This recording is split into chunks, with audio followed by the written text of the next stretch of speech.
नमस्कार, बहुत बहुत स्वागत है आपका आज की वीडियो में। आज हम देखेंगे जयशंकर प्रसाद की कहानी संग्रह। ठीक है, कहानी संग्रह जो कि बहुत ही महत्वपूर्ण है, एग्जाम की दृष्टि से पूछा जाता है कौन सा कहानी संग्रह जयशंकर प्रसाद का है और कौन सा नहीं है। इनके सन भी पूछ लिए जाते हैं, क्रम से लगाने के लिए भी आता है। तो चलिए फटाफट देख लेते हैं हम। जयशंकर प्रसाद का जन्म हुआ था 1889 में और ये क्या है, छायावादी कवि है। ठीक है, प्रसाद की पहली कहानी का नाम था ग्राम, जो कि 1911 में इंदु पत्रिका में प्रकाशित हुई थी। ठीक है, इंदु पत्रिका में कौन सी इनकी कहानी प्रकाशित हुई थी, तो ग्राम, और ग्राम इनकी पहली कहानी मानी जाती है। ठीक है, आप देखते हैं इनकी कहानी संग्रहों को। तो इनकी कहानी संग्रह है, पहला है इनका छाया। छाया 1912 में, प्रतिध्वनि 1926 में, आकाशदीप 1928 में, आंधी 1931 में, इंद्रजाल 1936 में। ठीक है, आपको याद कैसे करना है कि ये क्या है, छायावादी कवि हैं। तो इनका पहला कहानी संग्रह कौन सा हो गया, छाया। छाया से छाया याद कर लो आप। ठीक है, तो ये कब हुआ था प्रकाशित इनका, 1912 में। प्रतिध्वनि, प्रतिध्वनि कब, छाया के बाद प्रतिध्वनि आ गई। ठीक है, पहले छाया आई फिर प्रतिध्वनि आई।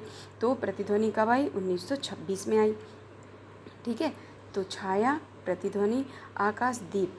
आकाशदीप कब, 1928 में। आ से आकाशदीप और आ से 28 याद कर लो आप। ठीक है, तो ये याद हो जाएगा आपको कि आकाशदीप कब आई इनकी, 1928 में। आकाशदीप जो कहानी संग्रह है इनका 1928 में आया।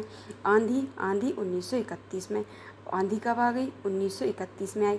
फिर ये छाया, प्रतिध्वनि, आकाश, आंधी, ये सब क्या है, इंद्र का जाल है। क्या है, इंद्र का जाल है। तो सबसे लास्ट में आएगा आपका इंद्रजाल 1936 में। ठीक है, आपको याद हो गया होगा आई होप। एक बार और देखते हैं हम। छाया, छाया से कर लो। जयशंकर प्रसाद छायावादी कवि हैं, तो छाया कहानी संग्रह इनका सबसे पहला कहानी संग्रह है 1912 में। छाया के बाद कौन आया, प्रतिध्वनि आई, तो 1926 में आई। आ से 28, आ से आकाशदीप। तो आकाशदीप किसका कहानी संग्रह है, जयशंकर प्रसाद का कहानी संग्रह है। तो ये 1928 में। आंधी 1931 में आई। और ये सब क्या है, इंद्रजाल है। इंद्रजाल सबसे इनका लास्ट का कहानी संग्रह है 1936 में। अगर वीडियो अच्छी लगी हो तो मित्रों के साथ शेयर जरूर करना, और चैनल को सब्सक्राइब नहीं किया है तो प्लीज़ चैनल को सब्सक्राइब कर लेना। Thank you so much.